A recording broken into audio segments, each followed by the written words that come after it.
Hello ಗೆಳೆಯರಿ, ನಮ್ಮ ಲಾಯ್ಕ್ಸ್ ಪ್ರಸ್ತುತಪಡಿಸುತ್ತಿರುವ ಕನ್ನಡದಲ್ಲಿ the Hindu ವಿಶ್ಲೇಷಣೆಗೆ ಸ್ವಾಗತ. ಇವತ್ತು ನಾವು ಜುಲೈ 2, 2022 ಹಿಂದೂ ವಿಶ್ಲೇಷಣೆಯನ್ನು ನೋಡಲಿದ್ದೇವೆ.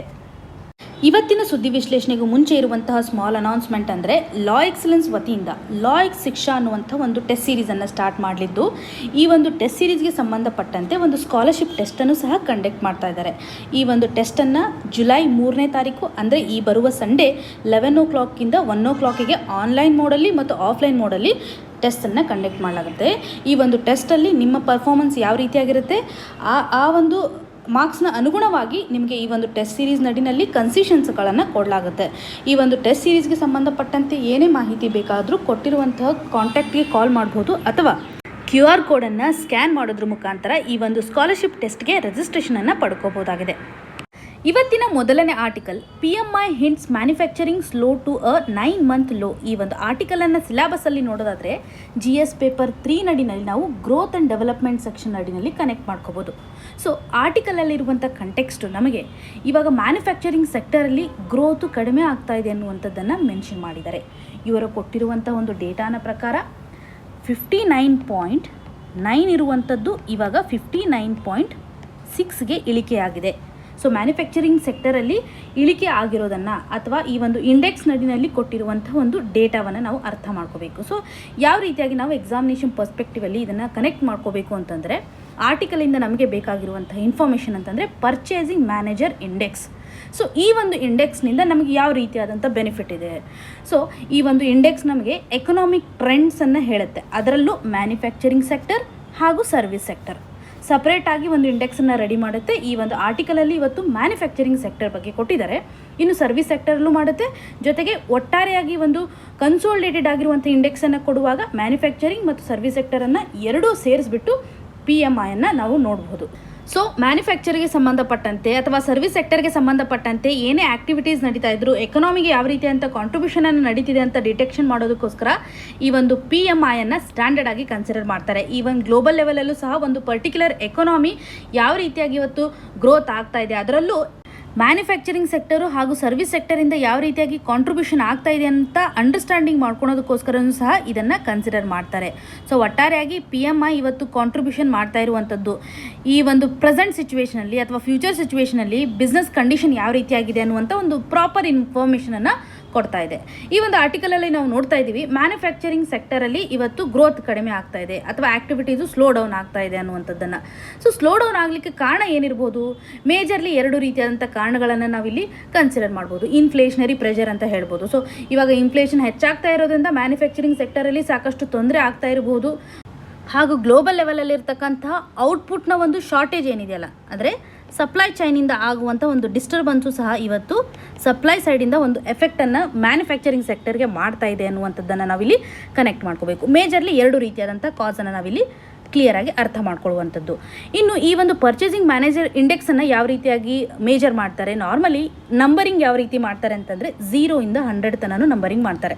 ಈ ಒಂದು ಆರ್ಟಿಕಲಲ್ಲಿರುವಂಥ ಡೇಟಾ ಏನು ಹೇಳ್ತಾ ಇದೆ, 59.9 ಇರುವಂಥದ್ದು ಇವಾಗ 59.6ಗೆ ಇಳಿಕೆಯಾಗಿದೆ. ಇವಾಗ 50 ಇತ್ತಂದರೆ ಯಾವುದೇ ರೀತಿಯಾದಂಥ ಬದಲಾವಣೆ ಇಲ್ಲ ಅಂತ ಕನ್ಸಿಡರ್ ಮಾಡ್ತಾರೆ. ನೋ ಚೇಂಜ್ ಅನ್ನುವಂಥ ಒಂದು ಸ್ಟೇಟಸನ್ನು ಕೊಡ್ತಾರೆ ಇವಾಗ ಸೆಕ್ಟರ್ಗೆ ಸಂಬಂಧಪಟ್ಟಂತೆ. ಇನ್ನು 50ಗಿಂತ ಅಬೋ ಇದ್ದಾಗ ಎಕ್ಸ್ಪಾನ್ಷನ್ ಅನ್ನುವಂಥ ಒಂದು ಸ್ಟೇಟಸನ್ನು ಹೊಂದುತ್ತೆ. 50ಗಿಂತ ಕಡಿಮೆ ಇದ್ದಾಗ ಕಾಂಟ್ರಾಕ್ಷನ್ ಆಗುವಂಥ ಒಂದು ಸ್ಟೇಟಸನ್ನು ನೋಡ್ಬೋದು. ಸೊ ಈ ರೀತಿಯಾಗಿ ನಂಬರಿಂಗ್ ಮಾಡ್ತಾ ಇರೋದನ್ನು ನಾವು ನೋಡ್ಬೋದು. ಇಲ್ಲಿ ಕೇವಲ ಸ್ಲೋ ಡೌನ್ ಆಗುವಂಥ ಒಂದು ಕಂಡೀಷನ್ಸನ್ನು ನಾವು ಅರ್ಥ ಮಾಡ್ಕೋಬೇಕು. ಸೊ ಈ ಒಂದು PMIಯನ್ನು ನಾವು ಕ್ಯಾಲ್ಕುಲೇಟ್ ಮಾಡೋದ್ರಿಂದ ಯಾವ ರೀತಿಯಾದಂಥ ಸಿಗ್ನಿಫಿಕೆನ್ಸ್ ಇದೆ ಅಥವಾ ಯಾವ ರೀತಿಯಾದಂಥ ಬೆನಿಫಿಟ್ ಇದೆ ಅಂತ ನಾವು ಕನೆಕ್ಟ್ ಮಾಡ್ಕೊಳ್ಳೋದಾದರೆ, ಇದು ಒಂದು ಎಕನಾಮಿಗೆ ಸಂಬಂಧಪಟ್ಟಂತೆ ಎಕ್ಸ್ಪೆಕ್ಟೇಷನ್ ಯಾವ ರೀತಿಯಾಗಿರುತ್ತೆ ಅನ್ನೋದ್ರ ಬಗ್ಗೆ ಇನ್ಫಾರ್ಮೇಷನನ್ನು ಪ್ರೊವೈಡ್ ಮಾಡುತ್ತೆ. ಸೊ ಈ ಒಂದು ಇನ್ಫಾರ್ಮೇಷನ್ ಅಡಿನಲ್ಲಿ ಬಿಸ್ನೆಸ್ ಆ್ಯಕ್ಟಿವಿಟಿ ಯಾವ ರೀತಿಯಾಗಿರುತ್ತೆ ಅನ್ನುವಂಥ ಒಂದು ಇಂಡಿಕೇಟರ್ಸನ್ನು ಕೊಡುತ್ತೆ. ಪ್ರತಿಯೊಂದು ವರ್ಲ್ಡಲ್ಲಿ ಯಾವ ರೀತಿಯಾಗಿ ಇವಾಗ ಎಕನಾಮಿಕ್ ಆ್ಯಕ್ಟಿವಿಟಿ ನಡೀತಾ ಇರುವಂಥ ಒಂದು ಟ್ರ್ಯಾಕನ್ನು ಸಹ ನಾವು ಇಟ್ಕೋಬೋದು. ಸೊ ಹಾಗಾಗಿ ನಾವು ಎಕನಾಮಿಗೆ ಸಂಬಂಧಪಟ್ಟಂಥ ಏನೇ ಎಕ್ಸ್ಪೆಕ್ಟೇಷನ್ಸ್ ಮಾಡುವಾಗ ಈ ಒಂದು ಡೇಟಾವನ್ನು ನಾವು ಮ್ಯಾನುಫ್ಯಾಕ್ಚರ್ಗೆ ಸಂಬಂಧಪಟ್ಟಂತೆ ಅಥವಾ ಸರ್ವಿಸ್ ಸೆಕ್ಟರ್ಗೆ ಸಂಬಂಧಪಟ್ಟಂತೆ ರಿಲೇ ಮಾಡಬಹುದಾಗಿದೆ ಅನ್ನುವಂಥದ್ದು. ಹಾಗೂ ಈ ಒಂದು ಇಂಡೆಕ್ಸ್ನಲ್ಲಿರ್ತಕ್ಕಂತಹ ಇಂಡಿಕೇಷನ್ನಿಂದಾಗಿ ನಾವು ಕೆಲವೊಂದಿಷ್ಟು ಡಿಸಿಷನನ್ನು ತೆಗೆದುಕೊಳ್ಳಲು ಹೆಲ್ಪ್ ಆಗುತ್ತೆ. ಇವಾಗ ನಾವು ನೋಡಿದ್ವಿ ಮ್ಯಾನುಫ್ಯಾಕ್ಚರಿಂಗ್ ಸೆಕ್ಟರಲ್ಲಿ ತುಂಬ ಸ್ಲೋ ಡೌನ್ ಆಗಿರುವಂಥ ಒಂದು ಕಂಡೀಷನ್ ಇದೆ ಅಂತ. ಅದಕ್ಕೆ ಸಂಬಂಧಪಟ್ಟಂಥ ಪಾಲಿಸೀಸ್ಗಳನ್ನು ತರ್ಬೋದು, ರಿಫಾರ್ಮ್ಸ್ಗಳನ್ನು ತರ್ಬೋದು. ಆ ಒಂದು ಮ್ಯಾನುಫ್ಯಾಕ್ಚರ್ ಸೆಕ್ಟರನ್ನು ನಾವು ಟಾರ್ಗೆಟ್ ಆಗಿ ಮಾಡ್ಬೋದು ಅನ್ನುವಂಥದ್ದು. ಈ ಒಂದು ಪ್ರಾಬ್ಲಮನ್ನು ಫಿಕ್ಸ್ ಮಾಡೋದಕ್ಕೋಸ್ಕರ ಬೇಕಾಗಿರುವಂಥ ಒಂದು ಡಿಸಿಷನನ್ನು ನಾವು ತಗೋಬೋದು ಈ ಒಂದು ಇಂಡೆಕ್ಸ್ನ ಆಧಾರದ ಮೇಲೆ. ಸೊ ಎಕನಾಮಿಕ್ ಆ್ಯಕ್ಟಿವಿಟಿಯನ್ನು ಸಹ ಇದು ಇಂಡಿಕೇಟ್ ಮಾಡುತ್ತೆ ಅನ್ನುವಂಥದ್ದನ್ನು ನೋಡಿದ್ವಿ. ಜೊತೆಗೆ ಈ ಒಂದು ಡೇಟಾನ ಆಧಾರದ ಮೇಲೆಗೆ ಬೇರೆ ಒಂದು ಗ್ಲೋಬಲ್ ಲೆವೆಲಲ್ಲಿರ್ತಕ್ಕಂಥ ಇನ್ವೆಸ್ಟರ್ಸ್ಗೂ ಸಹ ಒಂದು ಅಟ್ರಾಕ್ಷನನ್ನು ಮಾಡುತ್ತೆ. ಸೊ ಇಲ್ಲಿ ಮ್ಯಾನುಫ್ಯಾಕ್ಚರ್ ಸೆಕ್ಟರಲ್ಲಿ ಹೆಚ್ಚು ಗ್ರೋತ್ ಇದ್ದಾಗ ಸೊ ಹೆಚ್ಚು ಫೀಲ್ಡಲ್ಲಿ ಇವತ್ತು ಇನ್ವೆಸ್ಟ್ಮೆಂಟ್ ಮಾಡಲಿಕ್ಕೆ ಮುಂದಾಗ್ತಾರೆ ಅನ್ನುವಂಥದ್ದನ್ನು, ಅಥವಾ ಸಪ್ಲೈಯರು ಸಹ ಇವತ್ತು ಡಿಸೈಡ್ ಮಾಡ್ತಾರೆ ನಾವು ಎಲ್ಲಿ ಇನ್ವೆಸ್ಟ್ ಮಾಡಿದರೆ ಹೆಚ್ಚು ಇನ್ಕಮನ್ನು ಪಡ್ಕೋಬೋದು, ಎಷ್ಟು ಅರ್ನಿಂಗನ್ನು ಮಾಡ್ಬೋದು, ಪ್ರಾಫಿಟನ್ನು ಪಡ್ಕೋಬೋದು ಅನ್ನುವಂಥ ಒಂದು ಡೇಟಾವನ್ನು ಸಹ ಈಸಿಯಾಗಿ ಈ ಒಂದು ಇಂಡೆಕ್ಸ್ನಿಂದ ಇವತ್ತು ಸ್ಟೇಕ್ ಹೋಲ್ಡರ್ಸ್ಗಳು ಪ್ರಿಡಿಕ್ಷನನ್ನು ಮಾಡಬಹುದಾಗಿದೆ ಅನ್ನುವಂಥದ್ದನ್ನು ನಾವು ಇಲ್ಲಿ ಕನೆಕ್ಟ್ ಮಾಡ್ಕೋಬೋದು. ಈ ರೀತಿಯಾಗಿ ಪರ್ಚೇಸಿಂಗ್ ಮ್ಯಾನೇಜರ್ಸ್ ಇಂಡೆಕ್ಸ್ಗೆ ಸಂಬಂಧಪಟ್ಟಂಥ ಕೆಲವೊಂದಿಷ್ಟು ಇನ್ಫಾರ್ಮೇಷನ್ ನಮಗೆ ಎಕ್ಸಾಮಿನೇಷನ್ ಪರ್ಸ್ಪೆಕ್ಟಿವಲ್ಲಿ ಗೊತ್ತಿರಬೇಕು. ಯಾವ ರೀತಿಯಾಗಿ ನಾವು ಸೆಕ್ಟರ್ ವೈಸ್ ಇದನ್ನು ಕ್ಯಾಲ್ಕುಲೇಟ್ ಮಾಡ್ತಾ ಇದ್ದೀವಿ, ಯಾವ ರೀತಿಯಾದಂಥ ಇಂಡಿಕೇಟರ್ ಇದೆ ಮತ್ತು ಸಿಗ್ನಿಫಿಕೆನ್ಸ್ ಯಾವ ರೀತಿಯಾಗಿದೆ ಅನ್ನುವಂಥದ್ದನ್ನು. ಸೊ ಇದನ್ನು ಯಾರು ರಿಲೀಸ್ ಮಾಡ್ತಾರೆ ಅನ್ನೋದನ್ನು ಕಮೆಂಟ್ ಸೆಕ್ಷನಲ್ಲಿ ನೀವೇ ಮೆನ್ಷನ್ ಮಾಡಬೇಕು. ಸೊ ಪರ್ಚೇಸಿಂಗ್ ಮ್ಯಾನೇಜರ್ ಇಂಡೆಕ್ಸನ್ನು ರಿಲೀಸ್ ಮಾಡುವಂಥ ಒಂದು ಅಥಾರಿಟಿ ಯಾವುದು ಅನ್ನೋದನ್ನು ಕಮೆಂಟ್ ಸೆಕ್ಷನಲ್ಲಿ ಮೆನ್ಷನ್ ಮಾಡಿ. ಇನ್ನು ಮುಂದಿನ article, government hikes duty on gold to cushion rupee. ಈ ಒಂದು ಆರ್ಟಿಕಲನ್ನು ಸಿಲೆಬಸಲ್ಲಿ ನೋಡೋದಾದರೆ GS ಪೇಪರ್ 3 ನಡಿನಲ್ಲಿ ಎಕನಾಮಿಗೆ ಸಂಬಂಧಪಟ್ಟಂತೆ ಎಕ್ಸ್ಟರ್ನಲ್ ಸೆಕ್ಟರ್ನಲ್ಲಿ ಕನೆಕ್ಟ್ ಮಾಡ್ಕೋಬೋದು. ಸೊ ಈ ಒಂದು ಆರ್ಟಿಕಲ್ನ ಕಂಟೆಕ್ಸ್ಟ್ ಏನಿದೆ ಅಂತಂದರೆ ಗೋಲ್ಡ್ ಮೇಲೆ ಇರುವಂತಹ ಡ್ಯೂಟಿಯನ್ನು ಇವತ್ತು ಸರ್ಕಾರ ಹೈಕ್ ಮಾಡಿದೆ ಅಂತ ನೋಡ್ತಾ ಇದ್ದೀವಿ. ಸೊ ಎಕ್ಸಾಮಿನೇಷನ್ ಪರ್ಸ್ಪೆಕ್ಟಿವಲ್ಲಿ ಈ ಒಂದು ಕಾನ್ಸೆಪ್ಟನ್ನು ಯಾವ ರೀತಿಯಾಗಿ ಕನೆಕ್ಟ್ ಮಾಡ್ಕೋಬೇಕು, ಫಾರಿನ್ ಟ್ರೇಡ್ಗೆ ಸಂಬಂಧಪಟ್ಟಂತೆ ಯಾವ ರೀತಿಯಾದಂತಹ ಲಿಂಕನ್ನು ನಾವು ಎಸ್ಟಾಬ್ಲಿಷ್ಮೆಂಟ್ ಮಾಡ್ಕೋಬೇಕು ಅಂತಂದರೆ 2 ಪಾಯಿಂಟನ್ನು ನಾವು ಇಲ್ಲಿ ಕ್ಲಿಯರಾಗಿ ಅರ್ಥ ಮಾಡ್ಕೊಳ್ಳಿಕ್ಕೆ ಟ್ರೈ ಮಾಡೋಣ. ಒಂದು, ಇಂಪೋರ್ಟು ಹೆಚ್ಚಾಗಿರೋದ್ರಿಂದ, ಅದರಲ್ಲೂ ಇವಾಗ ನಾವು ಗೋಲ್ಡ್ ಇಂಪೋರ್ಟ್ ಮಾಡ್ಕೋತಾ ಇದ್ದೀವಲ್ಲ, ಅದು ಹೆಚ್ಚಾಗಿರೋದ್ರಿಂದ ಸರ್ಕಾರ ಈ ರೀತಿಯಾದಂಥ ಡಿಸಿಷನನ್ನು ತೆಗೆದುಕೊಳ್ತಾ ಇದೆ. ಸೊ ಏನು ಡಿಸಿಷನನ್ನು ತೆಗೆದುಕೊಂಡಿದೆ ಅಂತಂದರೆ ಅವರು ಇಂಪೋರ್ಟ್ ಡ್ಯೂಟಿಯನ್ನು ಇನ್ಕ್ರೀಸ್ ಮಾಡಿದ್ದಾರೆ. ಇದರಿಂದಾದ ಕಾನ್ಸಿಕ್ವೆನ್ಸ್ ಏನು ಅಂತಂದರೆ ಇಂಪೋರ್ಟು ರಿಡ್ಯೂಸ್ ಆಗುತ್ತೆ. ಸೊ ಗೋಲ್ಡನ್ನು ಇಂಪೋರ್ಟ್ ಮಾಡ್ಕೊಳ್ಳುವಂಥ ಒಂದು ಕಂಡೀಷನ್ನು ರೆಡ್ಯೂಸ್ ಆಗೋದನ್ನು ನಾವು ನೋಡ್ಬೋದು. ಸೊ ಈ ನಿಟ್ಟಿನಲ್ಲಿ ಸರ್ಕಾರ ತೆಗೆದುಕೊಂಡಿರುವಂಥ ಒಂದು ಡಿಸಿಷನ್ನು ನಿಮಗೆ ಕ್ಲಿಯರಾಗಿ ಗೊತ್ತಿರಲಿ. ಇಂಪೋರ್ಟ್ ಹೆಚ್ಚಾಗ್ತಾ ಇದೆ ಅಂತಂದಾಗ ಸರ್ಕಾರ ಇಮಿಡಿಯೇಟಾಗಿ ಆ ಒಂದು ಪರ್ಟಿಕ್ಯುಲರ್ ಗೂಡ್ ಮೇಲೆ ಇಂಪೋರ್ಟ್ ಡ್ಯೂಟಿಯನ್ನು ಹೇರುತ್ತೆ ಅನ್ನುವಂಥದ್ದು. ಸೊ ಇಂಪೋರ್ಟ್ ಹೆಚ್ಚಾಗೋದ್ರಿಂದ ಯಾವ ರೀತಿಯಾದಂತಹ ಕಾನ್ಸಿಕ್ವೆನ್ಸಸ್ ಆಗ್ಬೋದು. ಸೊ ಇದರಿಂದ ಸರ್ಕಾರ ಈ ಒಂದು ಸ್ಟೆಪ್ಪನ್ನು ತೆಗೆದುಕೊಳ್ಳಲಿಕ್ಕೆ ಕಾರಣ ಏನು ಅನ್ನುವಂಥದ್ದನ್ನು ಫಸ್ಟು ನೀವು ತಿಳ್ಕೋಬೇಕು. ಸೊ ಇಂಪೋರ್ಟ್ ಹೆಚ್ಚಾಗಿದೆ ಅಂತಂದಾಗ ಟ್ರೇಡ್ ಡೆಫಿಸಿಟ್ ಆಗುತ್ತೆ. ಸೊ ಇಂಪೋರ್ಟ್ ಮತ್ತು ಎಕ್ಸ್ಪೋರ್ಟ್ನ ಒಂದು ಡೆಫಿಸಿಟನ್ನು ನಾವು ಕ್ಯಾಲ್ಕುಲೇಟ್ ಮಾಡ್ತೀವಲ್ಲ, ಇಂಪೋರ್ಟ್ ಹೆಚ್ಚಾಗಿದ್ದಾಗ ಎಕ್ಸ್ಪೋರ್ಟ್ ಕಡಿಮೆ ಇರುವಂಥ ಒಂದು ಕಂಡೀಷನನ್ನು ಟ್ರೇಡ್ ಡೆಫಿಸಿಟ್ ಅಂತ ಕರಿತೀವಿ. ಟ್ರೇಡ್ ಸರ್ಪ್ಲಸ್ ಅಂತಂದರೆ ಅದು ರಿವರ್ಸ್, ಅಂದರೆ ನಾವು ಎಕ್ಸ್ಪೋರ್ಟನ್ನು ಹೆಚ್ಚು ಮಾಡ್ತಾ ಇರುವಂಥ ಒಂದು ಕಂಡೀಷನು. ಸೊ ಈ ಒಂದು ಟ್ರೇಡ್ ಡೆಫಿಸಿಟ್ ಹೆಚ್ಚಾಗ್ತಾ ಇದೆ ಅಂತಂದಾಗ ಇದು BOP ಕ್ರೈಸಿಸ್ಗೆ ದಾರಿ ಮಾಡಿಕೊಡ್ಬೋದು. ಬ್ಯಾಲೆನ್ಸ್ ಆಫ್ ಪೇಮೆಂಟ್ನ ಒಂದು ಕ್ರೈಸಿಸ್ಸು ಆಗ್ಬೋದು ಅನ್ನುವಂಥದ್ದು. ಜೊತೆಗೆ ಟ್ರೇಡ್ ಡೆಫಿಸಿಟ್ ಇದ್ದಾಗ ನಮ್ಮ ಮನಿ ಡಿಪ್ರಿಷಿಯೇಟ್ ಆಗುತ್ತೆ, ಮನಿ ತನ್ನ ಒಂದು ವ್ಯಾಲ್ಯೂವನ್ನು ಕಳ್ಕೊಳುತ್ತೆ. ಇದು ಸಹ ಒಂದು ರೀಸನ್ ಆಗಿದೆ ಅನ್ನುವಂಥದ್ದು ನಿಮಗೆ ಕ್ಲಿಯರಾಗಿ ಗೊತ್ತಿರಲಿ. ಇವೆರಡು consequences, it may leads to BOP crisis or it leads to the depreciation of money ಅನ್ನುವಂಥ 2 ಪಾಯಿಂಟ್ಸ್ಗಳು ನಿಮಗೆ ಕ್ಲಿಯರಾಗಿ ಗೊತ್ತಿರಲಿ. ಸೊ ಮನಿ ಡಿಪ್ರಿಷಿಯೇಟ್ ಆಗ್ತಿದೆ ಅಂತಂದರೆ ನಾವು ಈ ಮೊದಲು $1ಗೆ ಎಷ್ಟು ಅಮೌಂಟನ್ನು ಕೊಡ್ತಾ ಇದ್ದೀವಲ್ಲ ಅದಕ್ಕಿಂತ ಹೆಚ್ಚು ಅಮೌಂಟನ್ನು ನಾವು ಕೊಡಬೇಕು. ಮನಿಯ ಒಂದು ಸ್ಟೆಬಿಲಿಟಿ ಏನಿರುತ್ತಲ್ಲ ಅದು ರೆಡ್ಯೂಸ್ ಆಗ್ತಾ ಇರುತ್ತೆ ಅನ್ನುವಂಥ ಒಂದು ಕಾನ್ಸೆಪ್ಟ್. ಡಿಪ್ರಿಸಿಯೇಷನ್ ಅಂತಂದಾಗ ಎಕ್ಸ್ಪೋರ್ಟ್ ಏನೋ ಹೆಚ್ಚಾಗುತ್ತೆ ಡಿಪ್ರಿಸಿಯೇಷನಿಂದ, ಆದರೆ ಮನಿಯ ಒಂದು ಸ್ಟ್ರೆಂಥನಿಂಗ್ ಪವರ್ ಏನಿರುತ್ತಲ್ಲ ಅದು ಕಡಿಮೆ ಆಗಿರುತ್ತೆ ಅನ್ನುವಂಥ ಒಂದು ಕಾನ್ಸೆಪ್ಟ್ ನಿಮಗೆ ಕ್ಲಿಯರ್ ಆಗಿರಲಿ. ಸೊ ನಿಮ್ಗೆ ಇವಾಗ ಕ್ಲಿಯರ್ ಆಯ್ತಲ್ಲ, ಸರ್ಕಾರ ಇಂಪೋರ್ಟನ್ನು ಕಡಿಮೆ ಮಾಡೋದಕ್ಕೋಸ್ಕರ ಇಂಪೋರ್ಟ್ ಡ್ಯೂಟಿ ಮೇಲೆ ವರ್ಕ್ ಮಾಡುತ್ತೆ. ಎಕ್ಸ್ಪೋರ್ಟನ್ನು ಕಡಿಮೆ ಮಾಡಬೇಕು ಅಂತಂದರೆ ಏನು ಮಾಡುತ್ತೆ ಅಂದರೆ ಎಕ್ಸ್ಪೋರ್ಟ್ ಮೇಲೆ ಸೆಸ್ಸನ್ನು ಹಾಕುತ್ತೆ. ಅದರಲ್ಲೂ ಕೆಲವೊಂದಿಷ್ಟು ಅನ್ಅವೈಲೇಬಲ್ ಗೂಡ್ಸ್ ಇರುತ್ತಲ್ಲ ಅಥವಾ ಸ್ಕೇರ್ ಇರುವಂತಹ ಗೂಡ್ಸ್ ಇರುತ್ತಲ್ಲ, ಕಡಿಮೆ ಅವೈಲೇಬಲ್ ಇರತಕ್ಕಂಥ ಗೂಡ್ಸ್ ಮೇಲೆ ಸರ್ಕಾರ ಸೆಸ್ಸನ್ನು ಹಾಕುತ್ತೆ. ಸೆಸ್ ಅಂದರೆ ಟ್ಯಾಕ್ಸ್ ಥರನೇ ಪ್ರತಿಯೊಂದು ಎಕ್ಸ್ಪೋರ್ಟ್ ಗೂಡ್ಸ್ ಮೇಲೆ ಯಾವ ಇಂಪಾರ್ಟೆಂಟ್ ಇರುತ್ತೆ ಅದನ್ನು ನಮ್ಮ ದೇಶದಲ್ಲಿ ಇರಲಿ ಫಸ್ಟು, ಆಮೇಲೆ ನಾವು ಎಕ್ಸ್ಪೋರ್ಟ್ ಮಾಡಬೇಕು. ಯಾವಾಗ ನಾವು ಸೆಲ್ಫ್ ಸಫಿಷಿಯೆಂಟ್ ಇರ್ತೀವಿ ದೆನ್ ನಾವು we can go for export ಅನ್ನುವಂಥದ್ದು. ಸೊ ಹಾಗಾಗಿ ಇವಾಗ ಕ್ರೂಡ್ ಆಯಿಲ್ನ ಮೇಲೆ ಸರ್ಕಾರ ಸೆಸ್ಸನ್ನು ಹಾಕೋದ್ರ ಮುಖಾಂತರ ಏನು ಮಾಡ್ಬೋದು, ನಮ್ಮ ದೇಶದಲ್ಲಿ ಈ ಒಂದು ಕ್ರೂಡ್ ಆಯಿಲ್ ಅವೈಲೇಬಲ್ ಇರತಕ್ಕಂಥ ಒಂದು ಕಂಡೀಷನ್ಸನ್ನು ಮಾಡ್ಬೋದು. ಇದರಿಂದ ನಾವು ಇಂಪೋರ್ಟನ್ನು ರೆಡ್ಯೂಸ್ ಮಾಡ್ಬೋದು. ಸೊ ನಮ್ಮ ದೇಶದಲ್ಲಿ ಅವೈಲೇಬಲ್ ಇದೆ ಅಂತಂದಾಗ ನಾವ್ಯಾಕೆ ಬೇರೆ ಕಂಟ್ರಿಗಳಿಂದ ಇಂಪೋರ್ಟ್ ಮಾಡ್ಕೋತಾ ಇದ್ದೀವಿ. ಸೊ ಈ ನಿಟ್ಟಿನಲ್ಲಿ ಇಂಪೋರ್ಟನ್ನು ನಾವು ಇಲ್ಲಿ ರೆಡ್ಯೂಸ್ ಮಾಡ್ಬೋದು ಅನ್ನುವಂಥದ್ದು. ಸೊ ಹೀಗಾಗಿ ನಮ್ಮ ಒಂದು ಬ್ಯಾಲೆನ್ಸ್ ಆಫ್ ಪೇಮೆಂಟನ್ನು ಬ್ಯಾಲೆನ್ಸ್ ಮಾಡಲು ಸರ್ಕಾರ ತೆಗೆದುಕೊಂಡಿರ್ತಕ್ಕಂಥ ಸ್ಟೆಪ್ಸ್ಗಳು, ಈ 2 ಪಾಯಿಂಟ್ಗಳು ನಿಮಗೆ ಕ್ಲಿಯರ್ ಕಟ್ಟಾಗಿ ಈ ಒಂದು ಆರ್ಟಿಕಲಿಂದ ಅರ್ಥ ಮಾಡ್ಕೋಬೇಕು. ಸೊ ಎಕ್ಸಾಮಿನೇಷನ್ ಪರ್ಸ್ಪೆಕ್ಟಿವಲ್ಲಿ ಯಾವಾಗಲೂ ಎಕಾನಮಿ ಮೇಲೆ ಅಪ್ಲೈಡ್ ಕ್ವಶನ್ಸ್ಗಳು ಬರ್ತವೆ. ಯಾವ ರೀತಿಯಾಗಿ ಇವಾಗ ನ್ಯೂಸಲ್ಲಿ ಇರುತ್ತಲ್ಲ ಅದೇ ಕಾನ್ಸೆಪ್ಟ್ ಮೇಲೆ ಪಿಕ್ ಮಾಡಿ ಕ್ವಶನ್ಸನ್ನು ಹಾಕಿರ್ತಾರೆ. ಸೊ ಹಾಗಾಗಿ ನೀವು ಆರ್ಟಿಕಲಲ್ಲಿ ಕನೆಕ್ಟಿವಿಟಿಯನ್ನು ಎಸ್ಟಾಬ್ಲಿಷ್ಮೆಂಟ್ ಮಾಡ್ಕೋತಾ ಹೋಗುವಂಥ ಒಂದು ಸ್ಕಿಲ್ಲನ್ನು ಕಲ್ಕೋಬೇಕಾಗುತ್ತೆ. ಸೊ ಈ ಒಂದು ಆರ್ಟಿಕಲಿಂದ ನಿಮಗೆಲ್ಲ ಕ್ಲಿಯರಾಗಿ ಗೊತ್ತಿರುತ್ತೆ ಯಾಕೆ ಬಂಗಾರದ ಬೆಲೆ ಅಥವಾ ಗೋಲ್ಡ್ನ ಬೆಲೆ ಇವಾಗ ಬರುವಂಥ ದಿನಗಳಲ್ಲಿ ಹೆಚ್ಚಾಗುತ್ತೆ. ನಿಮ್ಮ ಮನೇಲಿ ಯಾರೇ ಕೇಳಿದ್ರು ಸಹ ಯಾಕೆ ಇವತ್ತು ಬಂಗಾರದ ಬೆಲೆ ಹೆಚ್ಚಾಗ್ತಾ ಇದೆ ಅಂತಂದಾಗ ನೀವು ಕ್ಲಿಯರಾಗಿ ಅವ್ರಿಗೆ ಎಕ್ಸ್ಪ್ಲೇನ್ ಮಾಡಬೇಕು ಯಾವ ರೀತಿಯಾಗಿ ಸರ್ಕಾರ ಪಾಲಿಸಿಯನ್ನು ತಂದಿದೆ. ಸೊ ಲೇಮನ್ ಲ್ಯಾಂಗ್ವೇಜಲ್ಲಿ ನೀವು ಈಸಿಯಾಗಿ ಹೇಳ್ಬೋದು. ಇನ್ನು ನಿಮಗೆ ಒಂದು ಕ್ವಶನನ್ನು ಇಲ್ಲಿ ಕೇಳೋದಾದರೆ, ಭಾರತ ಗೋಲ್ಡನ್ನು ಕನ್ಸ್ಯೂಮ್ ಮಾಡೋದ್ರಲ್ಲಿ ಎಷ್ಟನೇ ಸ್ಥಾನವನ್ನು ಪಡೆದಿದೆ ಅನ್ನುವಂಥ ಒಂದು ಫ್ಯಾಕ್ಚುಯಲ್ ಇನ್ಫಾರ್ಮೇಷನನ್ನು ಕಮೆಂಟ್ ಸೆಕ್ಷನಲ್ಲಿ ಮೆನ್ಷನ್ ಮಾಡಲಿಕ್ಕೆ ಟ್ರೈ ಮಾಡಿ. ಇನ್ನು ಮುಂದಿನ article, sedition law should go Sinha. ಈ ಒಂದು ಆರ್ಟಿಕಲನ್ನು ಸಿಲೆಬಸ್ಸಲ್ಲಿ ನೋಡೋದಾದರೆ GS ಪೇಪರ್ 2 ನಡಿನಲ್ಲಿ ಗೌರ್ಮೆಂಟ್ ಪಾಲಿಸೀಸ್ ಆ್ಯಂಡ್ ಇಂಟರ್ವೆನ್ಷನ್ಗೆ ಕನೆಕ್ಟ್ ಮಾಡ್ಕೋಬೋದು. ಅದರಲ್ಲೂ ಫಂಡಮೆಂಟಲ್ ರೈಟ್ಗೆ ಸಂಬಂಧಪಟ್ಟಂತೆಯೂ ಸಹ ಈಸಿಯಾಗಿ ಕನೆಕ್ಟ್ ಮಾಡ್ಕೊಳ್ಳುವಂಥದ್ದು. ಸೊ ಆರ್ಟಿಕಲಲ್ಲಿರುವಂಥ ಕಂಟೆಕ್ಸ್ಟು ಪೊಲಿಟಿಕಲ್ ಇಶ್ಯೂ ಇದೆ. ಅಂದರೆ ಅಪೋಸಿಷನ್ ಪಾರ್ಟಿ ಇವತ್ತು ಸೆಡಿಷನ್ ಲಾನ ತೆಗೆದು ಹಾಕಬೇಕು, ನಮ್ಮ ಒಂದು ಲೀಗಲ್ ಸಿಸ್ಟಮಿಂದ ಇದು ಇರಬಾರ್ದು, ಸೊ ಲೀಗಲ್ ಸಿಸ್ಟಮ್ನ ಒಂದು ಪಾರ್ಟ್ ಆಗಿರಬಾರ್ದು ಅನ್ನುವಂಥ ಒಂದು ಕಮೆಂಟನ್ನು ಹೇಳಿದ್ದಾರೆ. ಸೊ ನಾವು ಎಕ್ಸಾಮಿನೇಷನ್ ಪರ್ಸ್ಪೆಕ್ಟಿವಲ್ಲಿ ಇವತ್ತು ಸೆಡಿಷನ್ ಲಾಗೆ ರಿಲೇಟೆಡ್ ಇರುವಂಥ ಇಶ್ಯೂವನ್ನು ರೀಕಾಲ್ ಮಾಡ್ಕೊಳ್ಳಿಕ್ಕೆ ಟ್ರೈ ಮಾಡೋಣ. ಈ ಮೊದಲು ಸುಪ್ರೀಂ ಕೋರ್ಟು ಸಹ ಈ ಒಂದು ಸೆಡಿಷನ್ ಲಾಗೆ ಸಂಬಂಧಪಟ್ಟಂತೆ ಸಾಕಷ್ಟು ಕ್ವಶನನ್ನು ಸೆಂಟ್ರಲ್ ಗೌರ್ಮೆಂಟ್ಗೆ ಮಾಡಿತ್ತು. ಸೊ ಯಾಕೆ ನಮ್ಮ ಒಂದು ಲೀಗಲ್ ಸಿಸ್ಟಮಲ್ಲಿ ಈ ಒಂದು ಸೆಡಿಷನ್ ಲಾನ ಇಟ್ಕೋಬೇಕು, 75 ವರ್ಷ ಇಂಡಿಪೆಂಡೆನ್ಸ್ ಆದ್ರೂ ಸಹ ಇವತ್ತು ನಾವು ಸೆಡಿಷನ್ ಲಾನ ಫಾಲೋ ಮಾಡ್ತಾ ಇದ್ದೀವಿ, ಇದು ಕೊಲೋನಿಯಲ್ ಲಾನಲ್ಲಿ ಇರ್ತಕ್ಕಂಥದ್ದು, ಈಗ ಯಾಕೆ ಅವಶ್ಯಕತೆ ಇದೆ ಅನ್ನುವಂಥ ಕ್ವಶನನ್ನು ಸಹ ಸುಪ್ರೀಂ ಕೋರ್ಟ್ ಮಾಡಿದಾಗ ಸರ್ಕಾರನೂ ಸಹ ಈ ಒಂದು ಕಂಡೀಷನ್ಗೆ ರೆಸ್ಪಾನ್ಸ್ ಮಾಡಿರೋದನ್ನು ನಾವು ನೋಡಿದ್ದೀವಿ. ಅಂದರೆ ಈ ಒಂದು ಲಾ ನಡಿನಲ್ಲಿ ಹೆಚ್ಚು ಮಿಸ್ಯೂಸ್ ಆಗ್ತಾ ಇರುವಂಥ ಕಂಡೀಷನ್ ಇರೋದ್ರಿಂದ ಇವತ್ತು ಫ್ರೀಡಮ್ ಆಫ್ ಸ್ಪೀಚ್ ಮತ್ತು ಲಿಬರ್ಟಿಗೆ ಸಾಕಷ್ಟು ಕ್ವಶನನ್ನು ಈ ಒಂದು ಸೆಡಿಷನ್ ಲಾ ಮಾಡ್ತಾ ಇದೆ. ಹಾಗಾಗಿ ಇದನ್ನು ಯಾಕೆ ನಾವು ಇಡಬೇಕು ಅನ್ನುವಂಥ ಒಂದು ಕ್ವಶನನ್ನು ಸುಪ್ರೀಂ ಕೋರ್ಟ್ ಮಾಡಲಾಗಿತ್ತು ಅನ್ನುವಂಥದ್ದು. ಸೊ ಹಾಗಾಗಿ ನಾವು ಸೆಡಿಷನ್ ಲಾ ಎಕ್ಸಾಮಿನೇಷನ್ ಪರ್ಸ್ಪೆಕ್ಟಿವಲ್ಲಿ ಇಂಪಾರ್ಟೆಂಟ್ ಇರೋದ್ರಿಂದ ಕೆಲವೊಂದಿಷ್ಟು ಪಾಯಿಂಟ್ಸನ್ನು ನಾವು ಇವತ್ತು ಕನ್ಸಿಡರ್ ಮಾಡೋಣ. ಮೊದಲು ನಮಗೆ ಕ್ಲಿಯರಾಗಿ ಗೊತ್ತಿರಬೇಕು ಸೆಡಿಷನ್ ಅಂದರೆ ಏನು. ಸೆಡಿಷನ್ ಲಾ ಅಂದಾಗ ನೆಕ್ಸ್ಟ್ ಥಾಟ್ ಅಥವಾ ನೆಕ್ಸ್ಟ್ ವರ್ಡ್ ನಿಮಗೆ ಮೈಂಡಲ್ಲಿ ಬರಬೇಕಾಗಿರುವಂಥದ್ದು ಸೆಕ್ಷನ್ 124A IPC. ಸೊ ಈ ಒಂದು IPC ನಡಿನಲ್ಲಿ ನಾವು ಸೆಡಿಷನ್ ಲಾನ ನೋಡ್ತಾ ಇದ್ದೀವಿ. ಸೆಡಿಷನ್ ಲಾ ಅಂತಂದಾಗ ಯಾವುದೇ ಒಬ್ಬ ವ್ಯಕ್ತಿ ಮಾತಾಡಿರುವಂಥ ಮಾತಾಗಿರ್ಬೋದು, ಅವರ ಒಂದು ವರ್ಡಿಂಗ್ನ ಆಧಾರದ ಮೇಲೆ, ಅಥವಾ ಅವರು ಮಾಡಿರುವಂಥ ಒಂದು ಸನ್ನೆ ಇರ್ಬೋದು, ಅಥವಾ ವಿಸಿಬಲ್ ರಿಪ್ರೆಸೆಂಟೇಷನ್ ಇರ್ಬೋದು, ಹೀಗೆ ಹಲವಾರು ರೀತಿಯಿಂದ ಸ್ಪೋಕನ್ ಆಗಿದ್ರು ಇರ್ಬೋದು ಅಥವಾ ರಿಟನ್ ವರ್ಡ್ ಆದರೂ ಇರ್ಬೋದು. ಈ ರೀತಿಯಾಗಿ ಸರ್ಕಾರದ ಒಂದು ಲಾ ಮೇಲೆ ಕ್ರಿಟಿಸೈಸ್ ಮಾಡಿದಾಗ ಇದೊಂದು ಸರ್ಕಾರಕ್ಕೆ ಡಿಸ್ಅಫೆಕ್ಷನ್ ಆಗುವಂಥ ಸಿಚುವೇಶನನ್ನು ಕ್ರಿಯೇಟ್ ಮಾಡುತ್ತೆ. ಆ ಒಂದು ಸಂದರ್ಭದಲ್ಲಿ ಈ ವ್ಯಕ್ತಿಗೆ ಜೈಲು ಶಿಕ್ಷೆಯನ್ನು ಕೊಡಲಾಗುತ್ತೆ.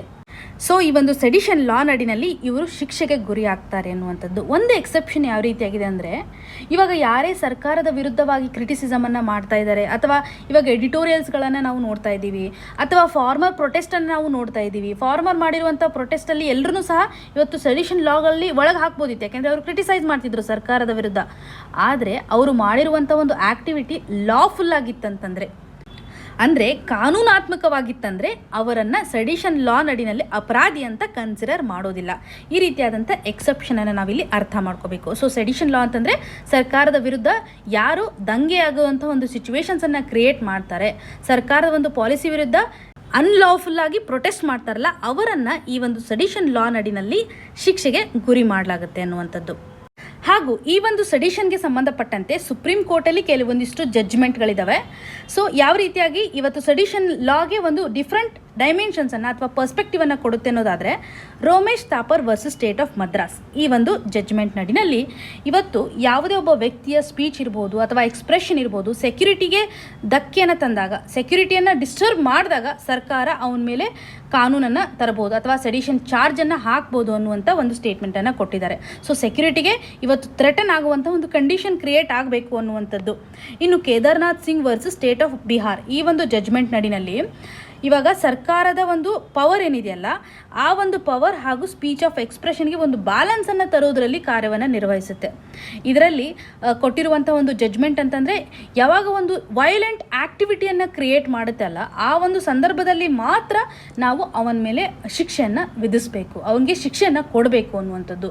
ಇಲ್ಲಿ ಸರ್ಕಾರದ ಒಂದು ಪವರನ್ನು ಸಹ ಎತ್ತಿ ಹಿಡಿಯಲು ಟ್ರೈ ಮಾಡಿದೆ, ಜೊತೆಗೆ ಸ್ಪೀಚ್ ಆ್ಯಂಡ್ ಎಕ್ಸ್ಪ್ರೆಷನ್ ಅನ್ನುವಂಥ ಒಂದು ಫಂಡಮೆಂಟಲ್ ರೈಟನ್ನು ಸಹ ಬ್ಯಾಲೆನ್ಸ್ ಆಗಿ ಎರಡೂ ರೀತಿಯಾಗಿ ತರಲು ಈ ಒಂದು ಜಡ್ಜ್ಮೆಂಟು ಸಹಾಯಕವಾಗಿದೆ ಅನ್ನುವಂಥದ್ದು.